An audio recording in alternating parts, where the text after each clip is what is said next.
बैठ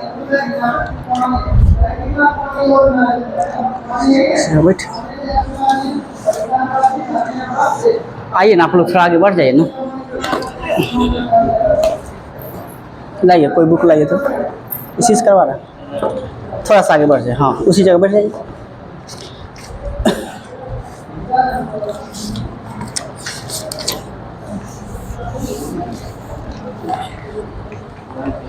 बताएगा फिजिक्स शब्द जो लिया गया है किस भाषा से लिया गया है? फिजिक्स शब्द जो लिया गया है किस भाषा से लिया गया? ग्रीक भाषा। सही है, ग्रीक भाषा से लिया गया है। इसके बाद बताएगा वेग कैसी राशि? वेग सदिश राशि है। सही है। और विस्थापन की बात करें तो ये भी सदिश राशि है। डिस्टेंस की बात करें तो ये कौन सी राशि है? ये अदिश राशि है। सही है। त्वरण की बात करें तो त्वरण सदिश राशि है। सही है। विद्युत धारा की बात करें तो विद्युत धारा अदिश राशि है। हाँ, विद्युत धारा अदिश राशि है। विद्युत चुंबकत्व की प्रक्रिया की प्रेकत्व की बात करें तो कौन सी राशि है? विद्युत चुंबकीय प्रेकत्व की बात करें तो सदिश राशि हो जाएगा। सही है। हाँ, इसके बाद बताएगा वेग इक्वल फॉर्मूला क्या होता है? वेग इक्वल विस्थापन बट्टा समय। हाँ, इसके बाद बताएगा संवेग इक्वल फॉर्मूला क्या होता है? द्रव्यमान गुने वेग। सही है, द्रव्यमान गुने वेग। अगर हम फेम्टो की बात करते हैं तो फेम्टो का घात कितना होता है? 10⁻15 होता है। सही है, और -15 में हो जाएगा ना।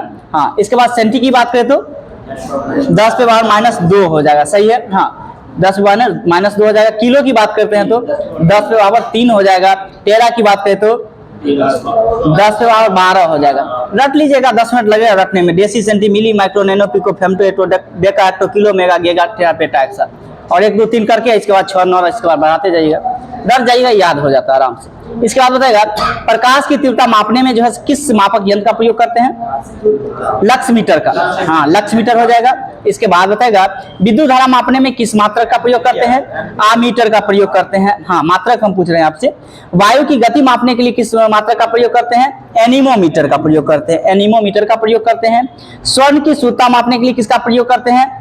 कैरोटोमीटर का प्रयोग करते हैं। हाँ, इसके बाद हृदय की गति मापने के लिए किसका प्रयोग करते हैं? कार्डियोग्राम का प्रयोग करते हैं। सही है, कार्डियोग्राम का प्रयोग करते हैं। 1 मील में कितना मीटर होता है? 1 मील लमसम 1600 मीटर लिख सकते हैं आप। 1609 मीटर होता है एक्चुअल में, लेकिन 1600 मीटर आप लोग याद रखिएगा। 1 समुद्री मील में कितना मीटर होता है? 1 समुद्री मील में 1852 मीटर होता है। अगर हम किलोमीटर की बात करें तो 1.852 हो जाएगा, क्योंकि नीचे 1000 से मतलब 1000 से डिवाइड कर देंगे ना, 1.852 हो जाएगा किलोमीटर में। इसके बाद बताएगा एक प्रकाश वर्ष का मान कितना होता है? एक प्रकाश वर्ष का मान कितना होता है? 9.46 × 10⁻15 मीटर। हाँ, 9.46 × 10⁻15 मीटर।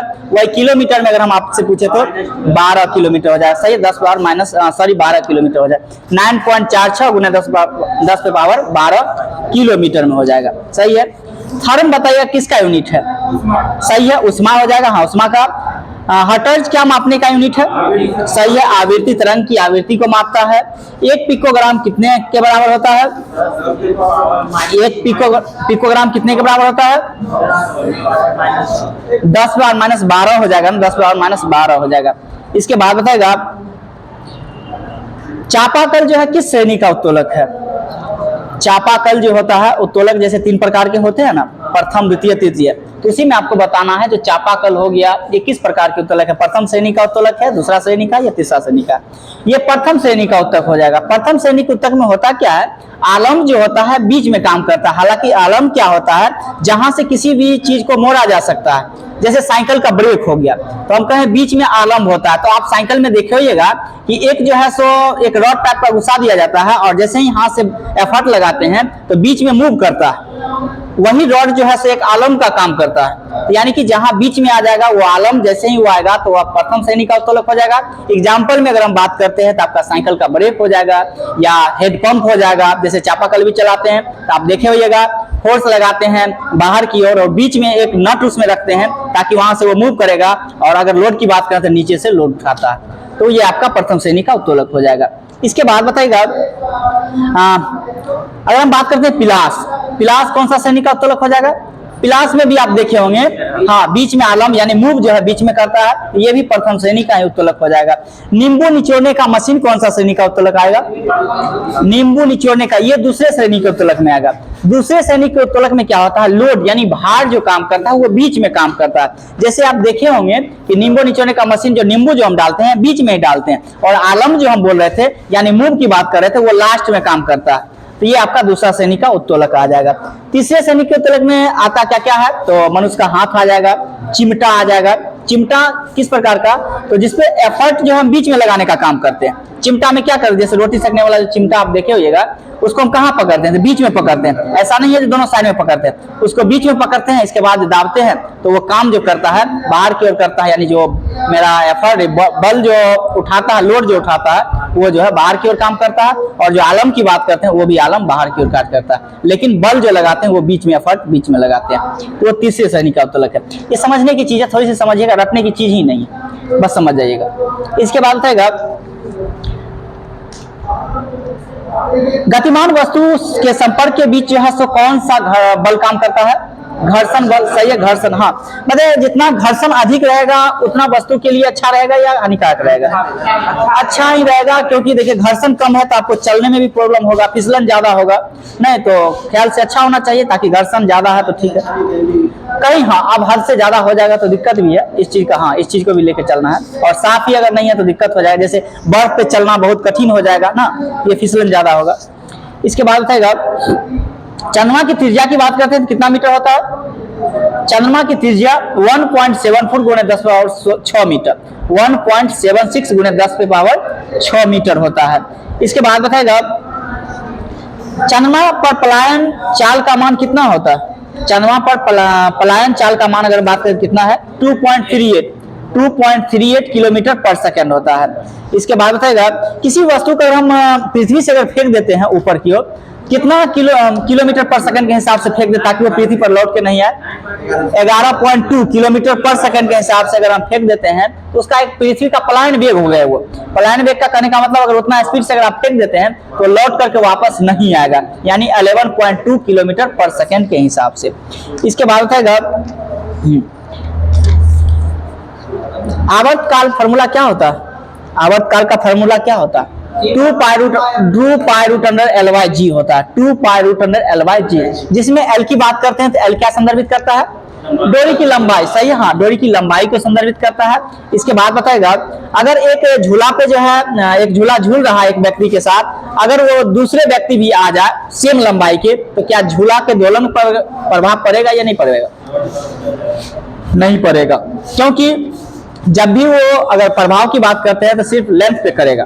हाँ ऐसा हो सकता है दो व्यक्ति झूला झूल रहे हैं, एक व्यक्ति खड़ा हो जाए तो उसकी लंबाई घट जाएगी, घट जाने के कारण आवर्तकाल घट जाएगा, झूला जल्दी जल्दी क्या होगा तो झूलने लगेगा। लेकिन अगर सेम लंबाई के हैं, अगर वो बैठे हुए हैं, एक व्यक्ति के बजाय दो व्यक्ति भी बैठ जाते हैं तो उसका आवर्तकाल पे कोई फर्क नहीं पड़ेगा।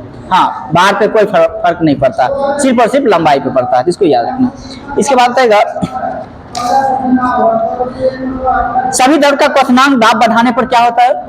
दाब बढ़ाने पर बढ़ जाता है। सही है, हाँ दाब बढ़ाने पर बढ़ जाता है। भाप इंजन के खोजकर्ता या आविष्कारक कौन हुए थे? जेम्स वाट हुए थे। सही है। दूरबीन की बात करते हैं, दूरबीन के आविष्कारक कौन हुए? गैलीलियो हुए थे। सही है। टाइपराइटर की बात करते हैं तो कौन हुए थे? सोल्स हुए थे। डायनमो के कौन हुए थे आविष्कारक? माइकल फैराडे हुए थे, माइकल फैराडे हो जाएंगे। टेलीफोन के आविष्कारक कौन हुए थे? ग्राहम बेल हुए थे। सही है, ग्राहम बेल हो जाएंगे। रडार की खोजकर्ता कौन हुए थे? रॉबर्ट वाटसन हुए थे, रॉबर्ट वाटसन हो जाएंगे। हाँ रॉबर्ट वाटसन हो जाएंगे। इसके बाद बताएगा हाइड्रोक्लिक लिफ्ट या हाइड्रोक्लिक प्रेस की बात करते हैं, किस सिद्धांत पे कार्य करता है?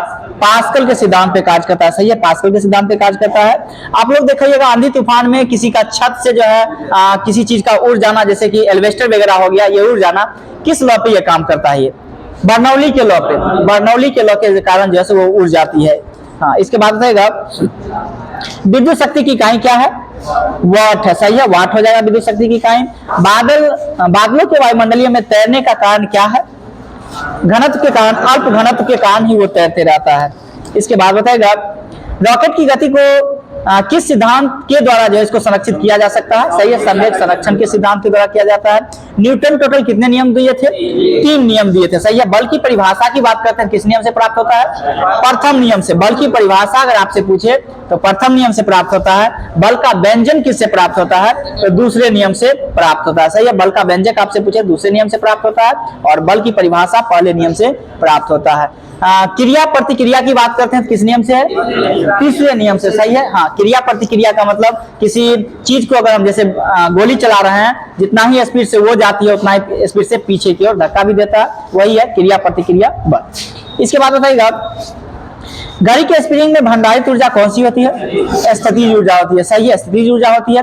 ये पंखा जो चल रहा है, आप सीलिंग फैन की बात करें, इसमें कौन सी ऊर्जा होती है? इसमें यांत्रिक ऊर्जा होती है। आप याद रखिएगा, क्योंकि एक तो लंबाई डिस्टेंस को तो कवर कर रहा है और ऊपर में क्या कर रहा है? रोटेट भी कर रहा है, यानी चल भी रहा है। तो आप जानते होंगे स्थितिज ऊर्जा बराबर क्या होता है? mgh फॉर्मूला होता है, जहां हाइट का वैल्यू रखा जाता है, और गतिज ऊर्जा बराबर क्या होता है? हाफ mv² होता है। तो इसमें क्या हो जाएगा? यांत्रिक, यानी कि गतिज भी है और स्थितिज दोनों है, इसको याद रखिएगा। हाँ, ये पंखा रुका हुआ है तो सिर्फ और सिर्फ स्थितिज ऊर्जा का आएगा, लेकिन जब पंखा चल रहा है तो यांत्रिक ऊर्जा के अंतर्गत आएगा।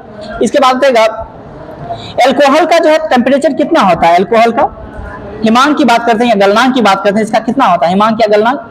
-115 डिग्री सेल्सियस लूसेंट में लिखता होगा, लेकिन दृष्टि -114 डिग्री सेल्सियस लिखता है। तो आप याद रखिएगा 114 या 15, वही आपसे पूछा भी जाएगा, उतना ही। इसके बाद बताएगा, केल्विन पैमाना पर अगर बात करते हैं तो जल का जो है क्वथनांक कितना होता है? 373.15 केल्विन होता है। हाँ, केल्विन हो जाएगा। इसके बाद बताएगा, दाब बढ़ाने पर गलनांक क्या होता है? दाब बढ़ाने पर गलनांक, दाब बढ़ाएंगे तो गलनांक बढ़ जाता है। हाँ, बढ़ जाता है। और अशुद्धि मिलाने पर गलनांक क्या होता है? घट जाता है, कम हो जाता है। सही है। इसके बाद बताएगा,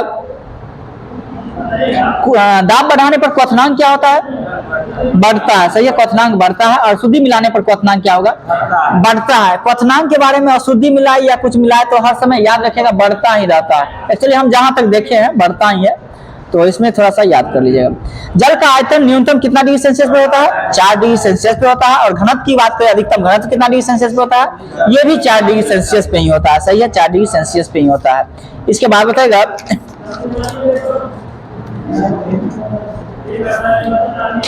सबसे अगर हम बात करते हैं चालक में, तो सबसे ज्यादा चालक कौन सा तत्व का है? चांदी का ही है। सही है। चांदी का प्रतीक क्या होता है? Ag, Ag होता है। और सोना का Au होता है। सही है। चांदी का Ag होता है और सोना का Au होता है। सही है। सबसे अभिक्रियाशील अगर पीरियोडिक टेबल में हम बात करते हैं, सबसे अभिक्रियाशील धातु कौन सा है? पोटासियम। याद रखना है, पोटासियम हो जाएगा सबसे ज्यादा अभिक्रियाशील है, जो कि पीरियोडिक टेबल में आप ऊपर से ही देखने का प्रयास करेगा। पोटेशियम की बात करते हैं, जिसका परमाणु संख्या कितना होता है? 19। पोटेशियम का 19 होता है। सोडियम का परमाणु संख्या कितना होता है? 11 होता है। सही है। और सोडियम और पोटासियम की बात करते हैं, किस ब्लॉक के अंतर्गत रखा गया है? एस ब्लॉक के अंतर्गत रखा गया। एस ब्लॉक के अंतर्गत रखा गया। टोटल ब्लॉक की संख्या अगर हम बात करते हैं कितना है? 4 ब्लॉक है। सही है। टोटल ब्लॉक की संख्या 4 है। SPDF, टोटल ब्लॉक 4 है, SPDF है। हीलियम की बात करते हैं, हीलियम किस ब्लॉक के अंतर्गत आएगा? P ब्लॉक के अंतर्गत आ जाएगा। याद रखना है, दोनों साइड, यानी कि पहले दायां बायां वाला जो हो जाएगा वो S है, और साफ लास्ट वाला जो है वो P है, और बीच में जो है वो D है, और सबसे नीचे का पीरियोडिक टेबल में जो दिया गया है वो F है। तो याद रखिएगा, आप P ब्लॉक में आ जाएगा। हीलियम की बात की है तो वो P ब्लॉक में आ जाएगा। और जितने भी अक्रिय गैस भी है वो भी P ब्लॉक के अंतर्गत ही आएगा। कौन चीज? नहीं, कैसे आएगा? हाइड्रोजन यहाँ है बायां साइड में है, और हीलियम डायरेक्ट जो है दायां साइड में लिखा गया पीरियोडिक टेबल में, तो कैसे आएगा वो? S साइड बायां को कहते हैं और P साइड जो है दायां वाला को कहते हैं।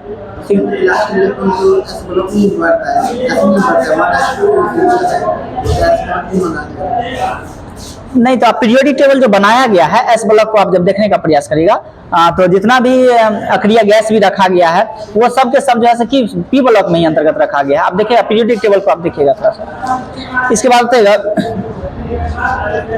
तरंग चाल इक्वल क्या फॉर्मूला होता है? तरंग चाल इक्वल आवृत्ति गुना तरंग वेग होता है। आवृत्ति गुना तरंग वेग होता है। अनुप्रस्थ तरंग की चाल की बात करते हैं, इसका फॉर्मूला क्या होता है? V इक्वल √T/m, √T/m इसका फॉर्मूला होता है। इसके बाद बताएगा एंगस्ट्रम किसकी इकाई है? एंगस्ट्रम इकाई, सही है, तरंगदैर्घ्य की इकाई होती है। विस स्पेक्ट्रम की तरंगदैर्घ्य की सीमा की बात करते हैं कितना होता है? 3900 से 7600 एंगस्ट्रॉम होता है। 3900 से 7600 एंगस्ट्रॉम होता है।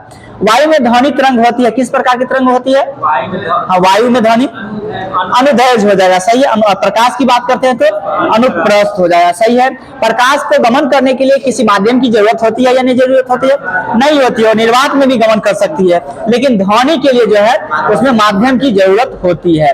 इसके बाद बताएगा सबसे ज्यादा अगर हम बात करते हैं कठोरता में तो कौन सा कठोर तत्व है? पदार्थ तो हीरा हो जाएगा। अगर एलिमेंट्स की बात करते हैं टंगस्टन फिलहाल में है, टंगस्टन हो जाएगा, पदार्थ में हीरा आएंगे, ठीक है। इसके बाद बताएगा कास्मिक किरणें किस प्रकार की किरणें होती है? आवेशित होती है या इनावेशित होती है? आवेशित कण होती है, हाँ, आवेशित कण हो जाएगा। कास्मिक किरणें, कॉस्मिक वही है। इसके बाद एक्स किरणें किस प्रकार का तरंगदैर्घ्य है? ये अनुदैर्घ्य है, अनुप्रस्थ है या विद्युत चुंबकीय तरंग है? विद्युत चुंबकीय तरंग, सही है, विद्युत चुंबकीय तरंग हो जाएगा। इसके बाद बताएगा सीटी स्कैन करने में प्रयोग में लाई गई कौन सी किरणें हैं? एक्स किरणें, सही है, एक्स किरणें हो जाएगी।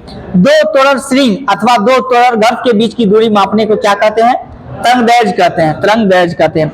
एल्युमिनियम में बताएगा चाल जो है, ध्वनि का चाल कितना होता है एल्युमिनियम में? ये 25 डिग्री सेल्सियस पर दिया गया है इस बुक में। तो एल्युमिनियम का चाल बताया कितना होता है? 6420 होता है। और निकल की बात करते हैं, निकल का कितना होता है? 6040, 6040 होता है। इसके बाद बताएगा सबसे हल्की गैस की बात करते हैं तो कौन सा है? हीलियम हो जाएगा, सही है। इसके बाद बताएगा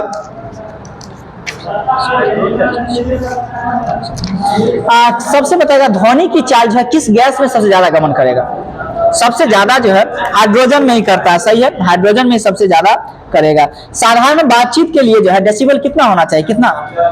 साधारण के लिए 30 से 40 होना चाहिए, और जोर से जब बात करिएगा तो 50 से 60 डेसिबल के मध्य होना चाहिए। और विद्युत मोटर जो कितना डेसिबल ये जो ध्वनि उत्पन्न करता है? 110 डेसिबल करता है। सायरन या हॉर्न की बात करते हैं तो ये कितना डेसिबल करता है? 110 से 120 करता है। जेट विमान को आप जानते होंगे, वो कितना डेसिबल ध्वनि उत्पन्न करता है? 140 से 150 डेसिबल उत्पन्न करता है। और यंत्र कारखाना में जो कितना डेसिबल ध्वनि उत्पन्न करता है? 100 से 120, हाँ, 100 से 120 डेसिबल उत्पन्न करता है। इसके बाद बताएगा वायु का ताप 1 डिग्री सेल्सियस बढ़ाने पर वायु में ध्वनि की चाल कितना मीटर पर सेकंड बढ़ जाती है? 0.61 मीटर पर सेकंड बढ़ जाती है। इसके बाद बताएगा प्रसरण वे ध्वनियां हैं जिनकी आवृत्ति कितना होती है? 20,000 हर्ट्ज से अधिक होना चाहिए, 20,000 हर्ट्ज से अधिक होना चाहिए। मनुष्य की बात करते हैं तो मनुष्य कितना से कितना हर्ट्ज के बीच सुनना चाहिए? 20 से 20,000 हर्ट्ज के बीच जो है सुन सकता है ध्वनि, बाकी का नहीं सुन सकता। अगर हम बात करते हैं 20,000 से जो है नीचे की ध्वनि को क्या कहते हैं? देखिए 20 और 20,000 के मध्य तो श्रव हो गया, जो सुनने वाला हम लोग का सुनेगा। और श्रव कहां से कहां तक आएगा? 20 से कम के ध्वनि को जो है सो अश्रव ध्वनि कहते हैं, जो कि हम लोग नहीं सुन सकते हैं। हाँ, चमगादड़ हो जाएगा, कुत्ता हो जाएगा, ये सब जो है उस ध्वनि को सुन सकते हैं। इसके बाद बताएगा लाल का जो है प्रकाश स्पेक्ट्रम या तरंगदैर्घ्य की बात करते हैं कितना होता है? लाल का सबसे ज्यादा लाल का ही होता है, जो कि 620 से लेकर के 750 होता है। और हम बात करते हैं सबसे ज्यादा विचलन जो है किस रंग का होता है? बैगनी का होता है, सही है। सबसे ज्यादा विचलन की बात करते हैं तो बैगनी का होता है, और सबसे कम विचलन की बात करते हैं कितना? लाल का होता है, सही है। और सबसे ज्यादा तरंगदैर्घ्य किस रंग का होता है? तो लाल का ही होता है। सबसे कम तरंगदैर्घ्य किसका होता है? बैगनी का होता है। इन धनुष में बीच में कौन सा रंग होता है? हरा होता है, सही है, हरा होता है। इसके बाद बताएगा लाल और नीला को जब हम मिला देते हैं तो कौन सा रंग बनेगा?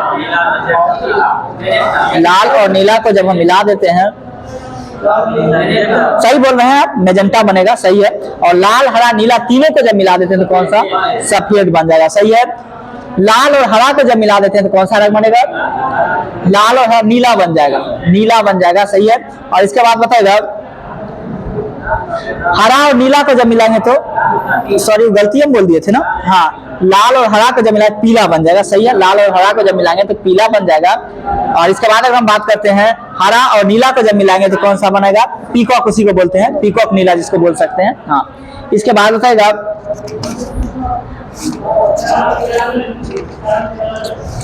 निकट दृष्टि दोष को दूर करने के लिए किस लेंस का प्रयोग करेंगे? अवतल लेंस का प्रयोग करते हैं। और दूर दृष्टि दोष के लिए अगर बात करते हैं तो उत्तल लेंस का प्रयोग किया जाता है। सही है, हाँ, उत्तल लेंस का प्रयोग करेंगे। गाड़ी के हेडलाइट की अगर हम बात करते हैं तो कौन सा लेंस का? अवतल दर्पण का प्रयोग करेंगे। और लेंस का तो उल्टा हो जाएगा, वही उल्टा हो जाएगा, अवतल दर्पण का प्रयोग करते हैं। इसके बाद बताएगा आप सारी लेंस किसे कहते हैं? अवतल, अवतल को, सही है, अवतल हो जाएगा। अभी सारी की बात करते हैं तो उत्तल लेंस हो जाएगा। सही है, हाँ, उत्तल लेंस हो जाएगा। तारे का टिमटिमाना किस कारण तारा टिमटिमाता है? अपवर्तन के कारण, हाँ, प्रकाश के अपवर्तन के कारण ही टिमटिमाते हैं। सूरज की ओर डूबते समय लाल दिखाई देना, ये किस कारण से दिखाई देता है? प्रकाश के प्रकीर्णन के कारण ही दिखाई देता है। सही है। और उगते समय लाल दिखाई देना, यह भी प्रकाश के प्रकीर्णन के ही कारण दिखाई देता है। सही है। दरवाजे की छीरी से आने वाली प्रकाश का फैलना, ये किस कारण फैलता है? विवर्तन के कारण, प्रकाश के विवर्तन के कारण ही फैलता है। हाँ, विवर्तन के कारण ही फैलता है। इन धनुष की जो घटना होती है वो किसके कारण होती है? पूर्ण आंतरिक परावर्तन के कारण, पूर्ण आंतरिक परावर्तन के कारण होता है। उसमें सारा चीज आ जाएगा, वर्ण विक्षेपण भी आ जाएगा, विवर्तन भी आ जाएगा, अपवर्तन भी आ जाएगा, उसमें सारा चीज आ जाएगा। इसके बाद बताएगा धारा इक्वल फॉर्मूला क्या होगा? धारा इक्वल आवेश बटा समय, या Q बाय T भी आप कह सकते हैं, Q बाय T भी कह सकते हैं, ठीक है, हाँ। इसके बाद बताएगा 1 किलोवाट घंटा कितने जूल के बराबर होता है? 3.6 गुने 10⁻6 जूल के बराबर, 3.6 गुने 10⁻6 जूल के बराबर होता है। सही है। इसके बाद बताएगा ताप बढ़ाने पर प्रतिरोधकता बताएगा चालक का क्या होता है? सही है, बढ़ता है। वही बात करते हैं ताप बढ़ाने पर चालक की चालकता की अगर बात करते हैं, चालकता क्या होती है? बढ़ती है। ध्यान देना है, ताप बढ़ाने पर प्रतिरोध क्या होता है? चाल का, किसका बोलते थे? चालक का, तो ये बढ़ता है। लेकिन अगर धारा की बात करें या आप चालकता की बात करें तो ये घट जाती है। हाँ, इसके बाद ताप बढ़ाने पर जो है अर्धचालक की चालकता पर क्या प्रभाव पड़ता है? घटता है, घटता है। उसी जगह अगर हम बात करते हैं ताप बढ़ाने पर चालकता पर क्या प्रभाव पड़ता है चालक में, तो ये बढ़ता है। जैसे सिलिकॉन वगैरह हो गया, इसमें ताप बढ़ाएंगे तो चालकता बढ़ जाएगा, ताप बढ़ाएंगे तो चालकता बढ़ जाएगा, लेकिन प्रतिरोधकता की बात करते हैं तो वो घट जाएगा।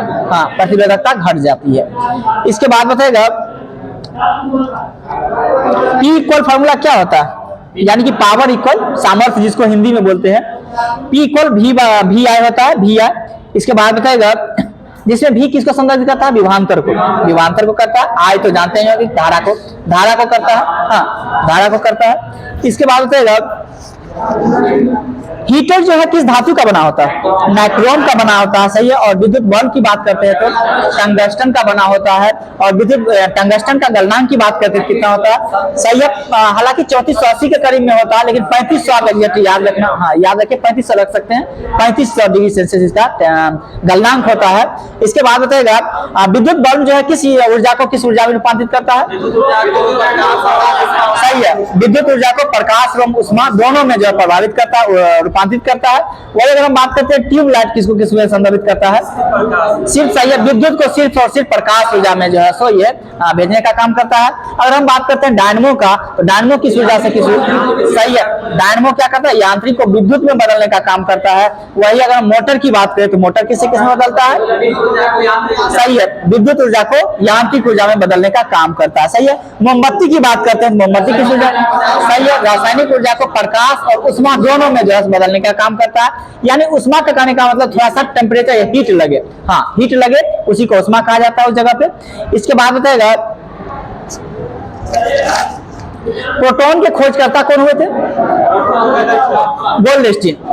हाँ, प्रोटॉन के खोजकर्ता की बात करते हैं तो गोल्डस्टीन हुए थे। वही अगर हम बात करते हैं इलेक्ट्रॉन के खोजकर्ता कौन हुए थे? जे थॉमसन हुए थे। न्यूट्रॉन की खोजकर्ता कौन हुए? जेम्स चैडविक के द्वारा किया गया था। और कब किया गया था?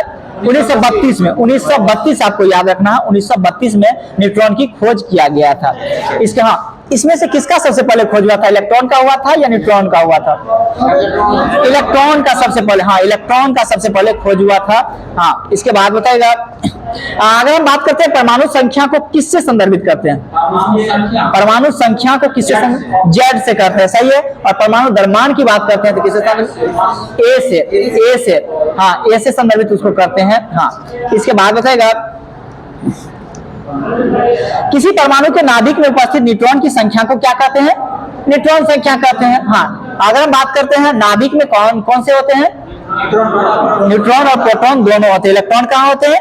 कक्षा में जो है तैरते रहते हैं या चक्कर लगाते रहते हैं। सही है। इसके बाद बताएगा प्रकाश के कण व्यवहार को AH कार्टन ने इलेक्ट्रॉन के X किरणों को प्रकीर्णन का प्रयोग कब किया था?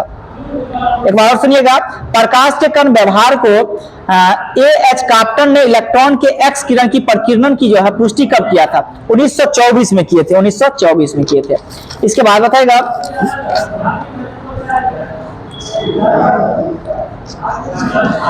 गुरुत्वाकर्षण बल जो है ये किस प्रकार की बल है? दुर्बल बल है या कठोर बल है या किस प्रकार की बल है?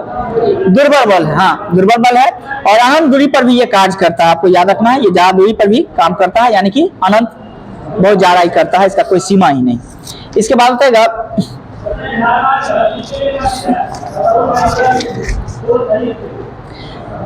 केमिस्ट्री में बताएगा जो कीमिया शब्द आया है वो कीमिया शब्द की उत्पत्ति की बात करते हैं, किस कंट्री से हुआ?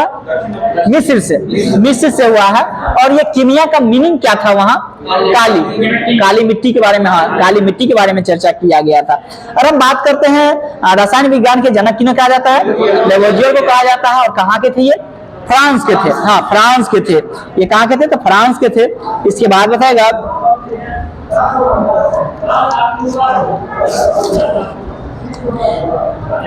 कोहरा जो है या बादल हो गया या कुहासा हो गया, ये किस प्रकार का उदाहरण है? एरोसोल का। एरोसोल, हाँ एरोसोल हो जाएगा। दूध की बात करें तो इमल्सन का है या पायस इसी को बोला जाता है। इमल्सन को ही पायस भी बोलते हैं, पायस भी बोलते हैं, वो उसी का एग्जाम्पल है। और हम बात करते हैं जेली का या पनीर का या मक्खन का, किस प्रकार का उदाहरण है? ये जेल का ही है। और अगर बात करते हैं ये ठोस और द्रव, ठोस में द्रव होता है ये चीज। इसके बाद देगा आधुनिक रसायन शास्त्र का पिता किन्हें कहा जाता है? अभी जस्ट बताए थे, लेवोइयर को ही कहा जाता है। हाँ, लेवोइयर को ही कहा जाता है। इसके बाद पोटेशियम को हम किस प्रतीक के हिसाब से, उसको कैसे प्रतीक में लिखते हैं? क्या लिखते हैं, कैपिटल में या स्मॉल में? सही है। जितना भी पीरियोडिक टेबल लिखा गया है पहला अक्षर हम कैपिटल में ही प्रयोग करते हैं। हाँ, पहला अक्षर कैपिटल में ही होगा। इसके बाद बताएगा और सबसे अभी हम जस्ट पूछे थे सबसे ज्यादा अभिक्रियाशील कौन सा धातु का है? पोटेशियम का ही है। सही है, पोटेशियम का ही होता है। इसके बाद बताएगा ये किसका नियम है? बताएगा किसी रसायन अभिक्रिया में द्रव्यमान का न तो सृजन किया जा सकता न ही विनाश किया जा सकता। द्रव्यमान संरक्षण का नियम है ये, द्रव्यमान संरक्षण का नियम है ये। इसके बाद बताएगा इलेक्ट्रॉन का परम आवेश कितना होता है? इलेक्ट्रॉन का परम आवेश की बात करते हैं, कितना होता है? -1.6022 गुना 10⁻⁻19 होता है। इसके बाद इलेक्ट्रॉन का द्रव्यमान की बात करते हैं, कितना होता है? इलेक्ट्रॉन का द्रव्यमान कितना होता है? 9.1094 गुना 10⁻31 होता है। ये केजी में हो जाएगा। इसके बाद होता है कार्बन का अगर हम बात करते हैं परमाणु द्रव्यमान तो कितना होता है? हाँ, 12। और परमाणु संख्या की बात करते हैं तो 6 होता है। सही है। हाँ, इसके बाद नाइट्रोजन का परमाणु संख्या की बात करें तो कितना है? 7 होता है। नाइट्रोजन का 7 होता है। और अगर हम द्रव्यमान की बात करें तो 14 हो जाएगा। सही है, 14 हो जाएगा। इसके बाद बताएगा सोडियम का बताएगा परमाणु द्रव्यमान कितना होता है? 23। और अगर हम परमाणु संख्या की बात करें तो 11 होता है। सही है, 11 हो जाएगा। क्लोरीन का बताएगा जो परमाणु संख्या कितना होता है? 17 होता है। सही है, 17 होता है क्लोरीन का। इसके बाद बताएगा पोटेशियम का जो आप अभी जस्ट बताए थे परमाणु क्रमांक 19 होता है। इसका इलेक्ट्रॉनिक विन्यास क्या क्या हो जाएगा? 2881 हो जाएगा। सही है, 2881 हो जाएगा। हाँ, इसके बाद बताएगा 2881 हो जाएगा। 19 पूरी जाना। इसके बाद बताएगा मोमबत्ती का जलना, ये किस प्रकार का एग्जाम्पल है? भौतिक प्रक्रिया है या रासायनिक है? सही है।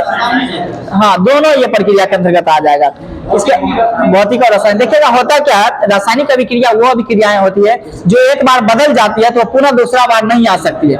लेकिन भौतिक अवस्था वो होता है जो उसको पुनः हम किसी विधि द्वारा जो वापस ला सकते हैं, वो भौतिक अभिक्रिया होती है। तो एग्जाम्पल में अगर हम देखने का प्रयास करते हैं तो जैसे पानी है उसको बर्फ बना दिया, एक भौतिक प्रक्रिया हो गया। उसको हम पुनः चाहेंगे तो फिर पानी के रूप में ला सकते हैं। लेकिन दूध से अगर दही जम जाता है तो क्या पुनः फिर उसको दूध में ला सकते हैं? कभी नहीं ला सकते हैं। ये एक रासायनिक प्रक्रिया का एग्जाम्पल हो गया। इसी प्रकार जो है सो रासायनिक एवं भौतिक को पकड़ा जा सकता है आसानी से। इसके बाद बताएगा त्रिक सिद्धांत किसके द्वारा दिया गया था? डोवेराइनर के द्वारा दिया गया था। अष्टक नियम की बात करते हैं, किसके द्वारा दिया गया था? न्यूलैंड्स के द्वारा अष्टक नियम दिया गया था। वर्तमान में अगर हम टोटल तत्वों की बात करते हैं, टोटल तत्व कितना है? 118 है, जिसमें से अगर हम बात करते हैं नेचुरल रूप में कितना पाया जाता है? 98। नेचुरल रूप में जो है 98 पाया जाता है। नेचुरल तो 98 है, प्राकृतिक रूप में 98 है ना, 98 है। इसके बाद बताइए किसमें दिया? एनसीईआरटी में 93 है, 93 है।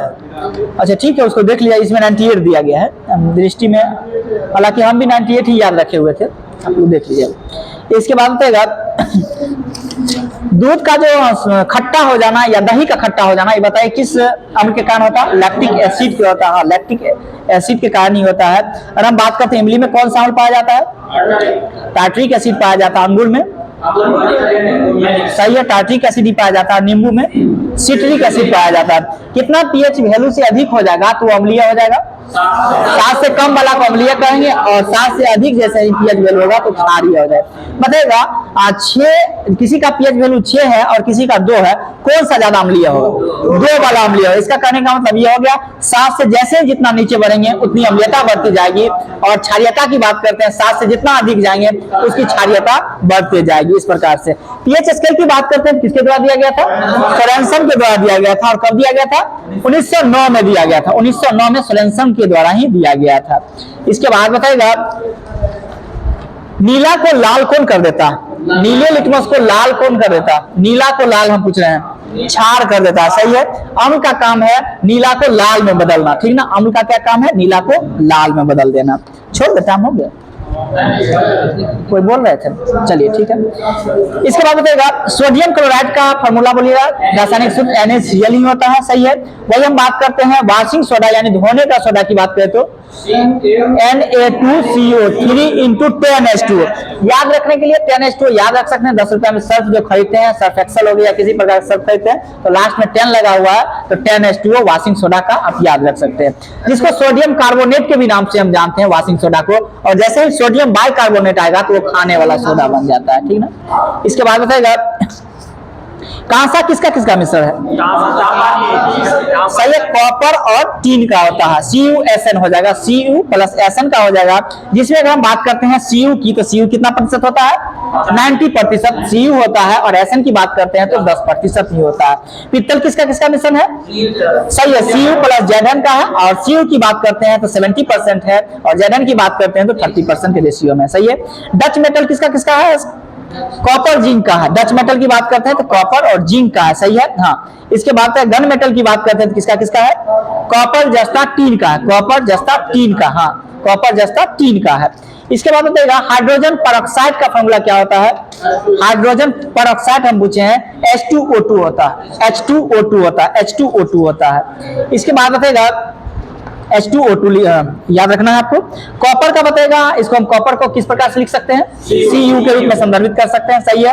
अभी जस्ट हम चांदी का बताए थे, चांदी को किस प्रकार? Ag। सही है, Ag। और लोहा की बात करते हैं तो Fe। सही है, Fe के रूप में हम लिख सकते हैं। इसके बाद बताएगा मानव शरीर में अगर हम बात करते हैं कार्बन कितना % पाया जाता है? कार्बन की हम कार्बन डाइऑक्साइड नहीं हम बात करें, कार्बन की मात्रा हम पूछे, कार्बन बहुत ज्यादा होगा ना। हाइड्रोजन 10% है, 18% होता है। हाइड्रोजन 10% हो जाएगा। सही। वायुमंडल में ऑक्सीजन की बात करें कितना % पाया जाता है? सही है, 21% लमसम पाया जाता है। और सर्वाधिक मात्रा में वायुमंडल में कौन सी गैस होती है? नाइट्रोजन होती है, जो कि 78% होता है। ब्रह्मांड में अगर हम पूछे सबसे सर्वाधिक मात्रा में कौन सी गैस होती है? हाइड्रोजन हो जाता है। सही है। हाँ, सूर्य में सबसे ज्यादा किस गैसेज होती है? हाइड्रोजन का ही होता है, जो कितना % होता है? 71% के राउंड में ही होता है। और हम बात करते हैं पृथ्वी पर टोटल जो है जल कितना % में पाया जाता है? ये भी 71% के रूप में पाया जाता है। हाँ, अगर हम बात करते हैं स्थल तो 29%, जो बच गया आपका 29% स्थल पाया जाता है। ठीक है ना, 29%। टोटल कॉन्टिनेंट कितना है? यानी महाद्वीप हो गया, नहीं, कॉन्टिनेंट का मतलब महाद्वीप हुआ। और ये कितना है? टोटल 7 कॉन्टिनेंट है। सबसे बड़ा कॉन्टिनेंट की बात करते हैं तो एशिया हो जाएगा। दूसरे नंबर पे सबसे बड़ा कॉन्टिनेंट की बात करते हैं तो अफ्रीका हो जाएगा। सही है, अफ्रीका। हाँ, 2 क्वेश्चन पूछ दिए वैसे, ये नहीं जानना जब जीके पढ़ने से क्या होगा, जानना जरूरी। हाँ, इसलिए। हाँ, इसके बाद बताएगा पृथ्वी पर सबसे ऊंचा एवं विशालतम जीवित पक्षी की बात करते हैं तो कौन सा है? शुतुरमुर्ग है, सही है। और ये अगर हम बात करते हैं भारी संख्या में कहाँ पाया जाता है?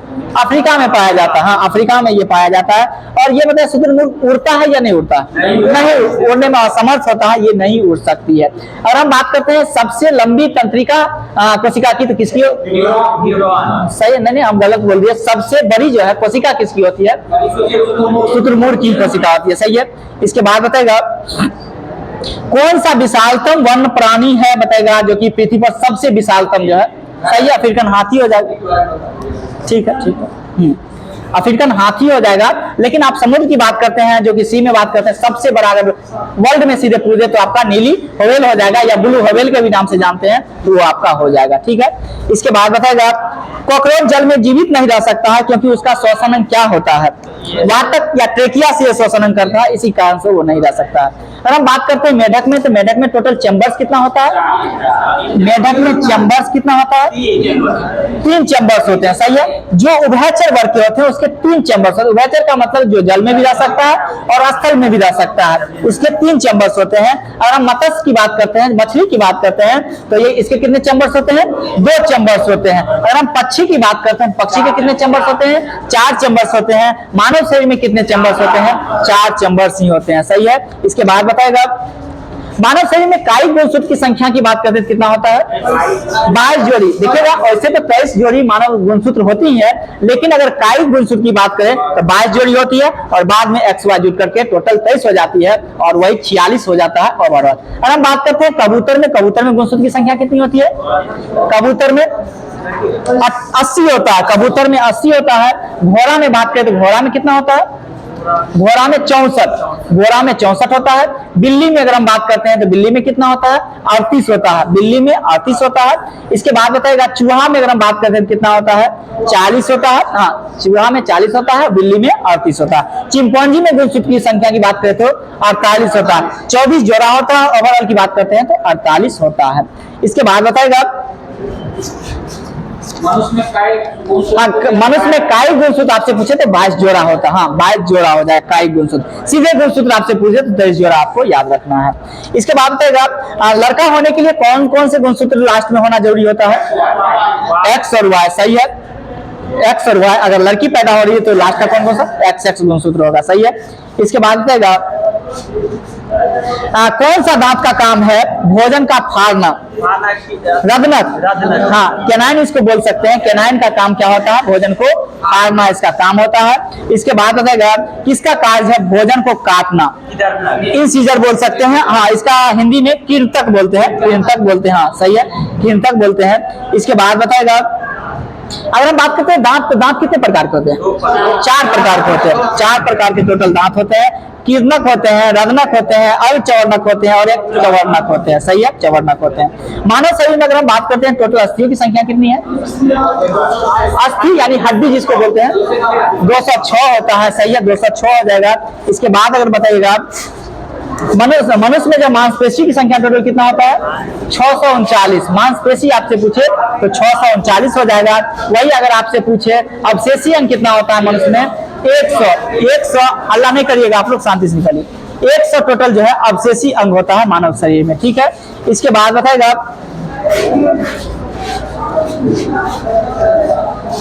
मानव शरीर में अगर ब्लड की बात करते हैं, स्वस्थ मानव है तो इसके ब्लड कितनी होती है? 5 से 6 लीटर होता है, सही है, 5 से 6 लीटर होता है।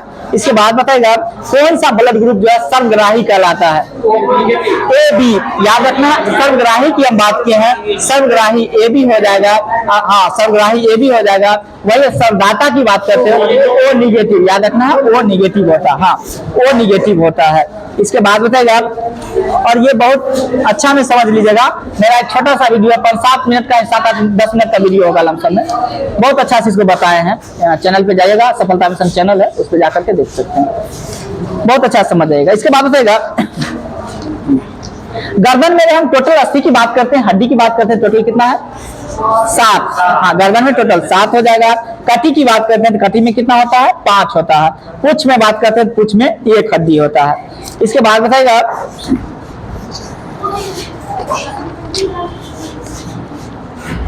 मास्टर ग्रंथि किसे कहते हैं? पीयूष ग्रंथि, या उसी को पिट्यूटरी ग्रंथि के भी नाम से जानते हैं, सही है। हाँ, पीयूष ग्रंथि या पिट्यूटरी ग्रंथि के नाम से भी जानते हैं।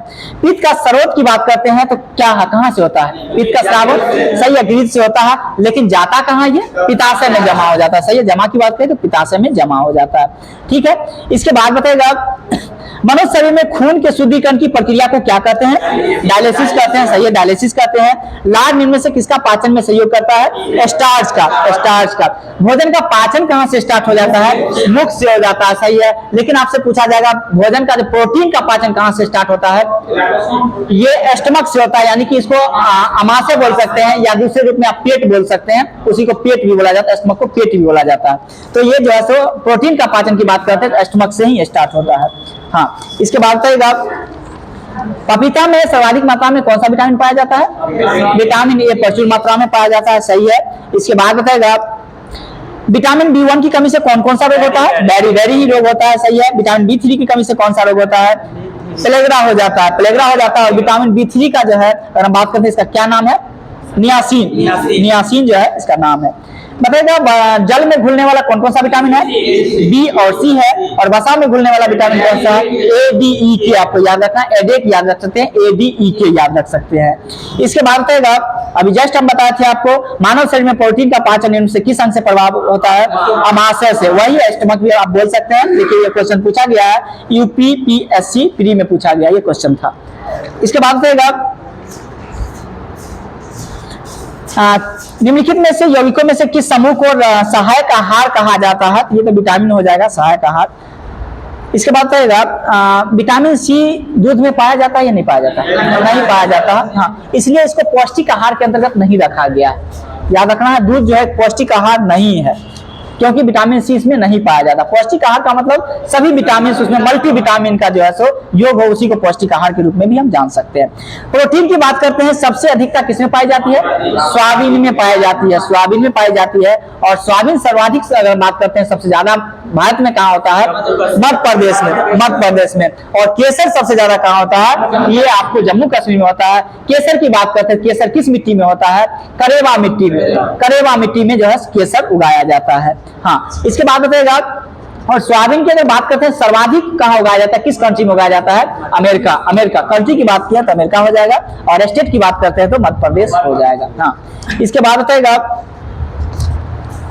भोजन को जो है पूरे तना या पत्ती तक टोटल पौधे तक पहुंचाना किसका काम होता है? भोजन, ये पत्ती से टोटल पौधे को जो है एक एक अंग तक पहुंचाना किसका काम है? फ्लोएम का काम होता है, सही है। हाँ, फ्लोएम का काम ही होता है।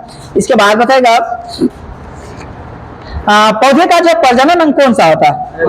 पुष्प होता है, सही है, पुष्प होता है। और हम बात करते हैं गेहूं का, तो गेहूं का खाने योग्य भाग कौन सा होता है? भ्रूणपोष या भ्रूण होता है, सही है। और नारंगी की खाने योग्य भाग कौन सा होता है? जूसी है, जूसियर हो जाएगा। सेब का जो खाने योग्य भाग कौन सा होता है? पुष्पासन हो जाएगा, सही है, पुष्पासन। हाँ, आम का खाने योग्य भाग कौन सा होता है? मध्य फलभीति हो जाएगा, सही है, मध्य फलभीति हो जाएगा। इसके बाद बताएगा हेपेटाइटिस जो बीमारी होता है वो किसके कारण होता है? हेपेटाइटिस किस के कारण होता है?